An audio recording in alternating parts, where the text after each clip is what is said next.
Halo, terima kasih atas kesempatan yang telah diberikan. Kami dari kelompok 9 akan mempresentasikan produk kami yang kami beri merek Wonderful Indonesia. Pertama ada potensi klien. Untuk klien yang kami pilih ini adalah Kementerian Luar Negeri. Potensi produk sangat besar bagi Kemenlu. Tak hanya memberikan souvenir yang menarik bagi tamu, namun memperkenalkan keindahan budaya, alam, dan masyarakat Indonesia. Selanjutnya ada Kementerian Luar Negeri. Nah, Kementerian Luar Negeri ini adalah instansi yang kami pilih. Uniknya pekerjaan Kementerian Luar Negeri harus bertanggung jawab untuk menyelenggarakan hubungan baik di luar negeri atau hubungan antar luar negeri ini. Latar belakang pemilihan produknya sendiri ini dilihat juga dari logo Kementerian Luar Negeri atau perwujudan dari produk souvenir yang sesuai untuk Kementerian Luar Negeri.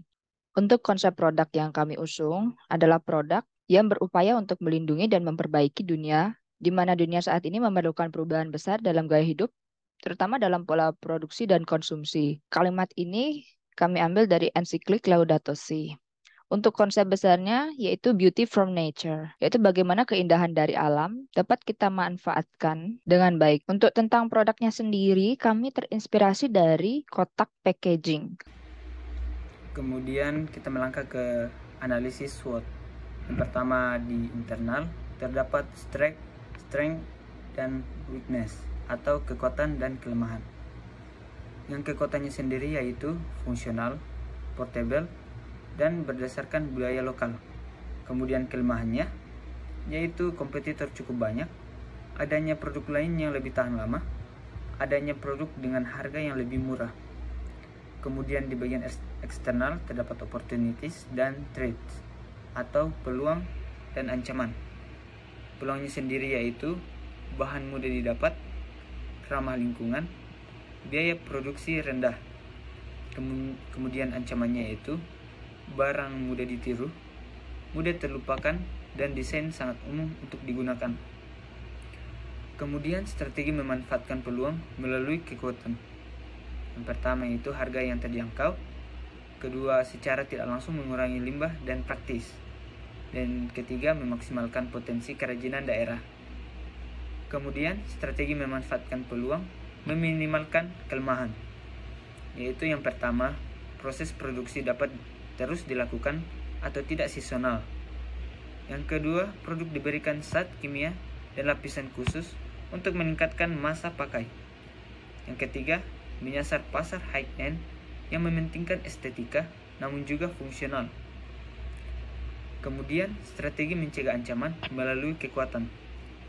Yang pertama yaitu fungsionalitas dan estetika produk yang unik dan beragam cukup sulit untuk ditiru. Yang kedua, produk dirancang dengan estetik sehingga produk dapat dijadikan pajangan yang setiap hari akan dilihat. Yang ketiga yaitu desain yang bersifat seri daerah menjadi ciri khas dari produk tersebut. Kemudian yang terakhir, strategi meminimalkan bahaya ketika kelemahan dan ancaman bertemu. Yang pertama yaitu pemberian merek pada produk mencegah barang untuk mudah diduplikasi. Yang kedua yaitu visi produk ramah lingkungan yang estetik dan fungsional menjadi kelebihan utama pada produk tersebut. Yang ketiga yaitu perencanaan bentuk yang regeneratif dan berkelanjutan menjadi harga jual tinggi bagi produk tersebut. Kemudian ada pesaing yang bernama kotak underscore packaging yang telah memiliki banyak varian produk. Semacam kotak hampers yang unik dan istimewa. Seller ini menjadi studi kasus dan inspirasi bagi produk agar lebih mengembangkan karya yang lebih fungsional dan dapat dipakai berulang serta menjadi pajangan yang cantik. Selanjutnya ada segmentasi pasar. Menggunakan segmentasi demografis yang berfokus pada suatu aspek-aspek khusus kebudayaan. Selanjutnya ada target market berfokus pada pemesanan instansi. Dengan demikian, pemesanan yang berjalan hanya pada instansi antar instansi, sebab produk bersifat khusus. Pemesanan secara umum juga dapat dilakukan, namun dengan minimal pemesanan tertentu. Berikut adalah gambaran produk kami. Selanjutnya legalitas usaha. Usaha kami berlokasi di daerah Kulon Progo, daerah istimewa Yogyakarta. Kenapa di daerah Kulon Progo? Karena mereka adalah penghasil serat alami dan berbagai macam kerajinan tradisional. Dan hal ini tentu akan memudahkan kita dalam proses produksi, mulai dari pencarian partner, produsen, dan distributor. Lalu, Kulon Progo sendiri merupakan daerah yang sangat berpotensi bagi pengembangan produk kemasan atau packaging berbasis budaya dan kerajinan tradisional lainnya. Lalu, kami mendirikan bentuk badan usaha berupa PT atau perseroan terbatas.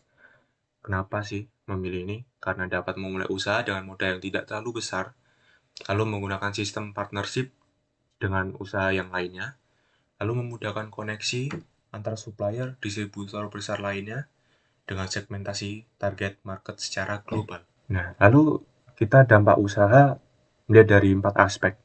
Pertama, aspek ekonomi. Aspek ekonomi sendiri meningkatkan pendapatan per kapita daerah dan membuka lapangan kerja baru bagi pekerja seni atau orang-orang daerah situ. Lalu ada aspek ekologi. Kami menggunakan material ramah lingkungan seperti limbah kayu atau limbah pelepah pisang yang mudah ditemukan di daerah sekitar. Lalu berdasarkan aspek sosial budaya, hal ini tentu akan meningkatkan nilai-nilai lokalitas, semangat tinggi berbudaya, mengembangkan dan menjaga sebaik mungkin barang. Lalu berdasarkan aspek hukum, kebudayaan daerah baru ataupun yang lama dapat terlindungi dengan baik melalui usaha yang mengembangkan produk berbasis budaya. Selanjutnya ada jenis haki. Merek memberikan karakter atau pembeda pada produk, sebab banyak orang yang dapat menduplikasi produk dengan cukup mudah.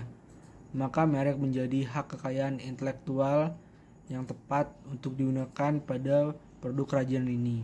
Sekian presentasi kami, terima kasih.